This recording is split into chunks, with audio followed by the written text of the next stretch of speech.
जय महाराष्ट्र. कालपासून आपण सगळेजण एकच बातमी पाहत आहोत, ती म्हणजे गॅस टंचाईची.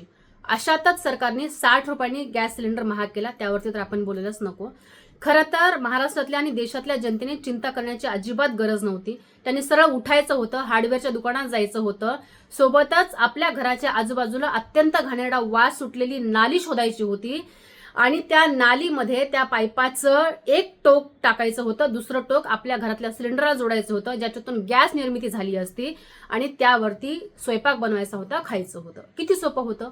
गॅस निर्मिती मी नाही तर युगपुरुष म्हणून ज्यांनी नॉन बायोलॉजिकल व्यक्तीने जन्म घेतला असे देशाचे पंतप्रधान यांनी गॅस निर्मिती सांगितली होती. किती सोपं होतं ना. मला यासोबतच महाराष्ट्रातल्या जनतेला आठवण करून द्यायची आहे, ती म्हणजे तुम्ही सुद्धा काळजी करण्याची काहीच गरज नव्हती. तर मेवा भाऊनी 2017 ते 2019 मध्ये 33 कोटी झाडांची लागवड केलेली होती, ज्याची नोंद लिम्का बुकामध्ये झालेली होती. सगळीकडे आम्ही बातम्या पाहिल्या होत्या. तर ती झाडं शोधायची होती, 33 कोटी कुठे लावलेली होती.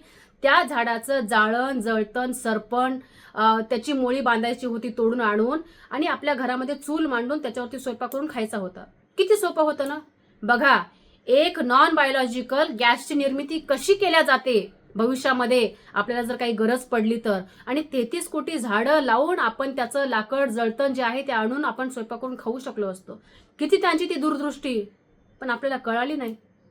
असो, अजूनही वेळ गेलेली नाही. जा पटापटा हार्डवेअरच्या दुकानामध्ये पाईप आणा, नाल्यामध्ये घाला, गॅसमध्ये घाला, स्वयंपाक करून खा. किंवा महाराष्ट्रातल्या जनतेने 33 कोटी झाडं शोधा, त्याचं जाळण जळतण तोडून आणा, स्वयंपाक करा, खा. किती सोपं आहे. तुर्तास इतकंच. जय महाराष्ट्र.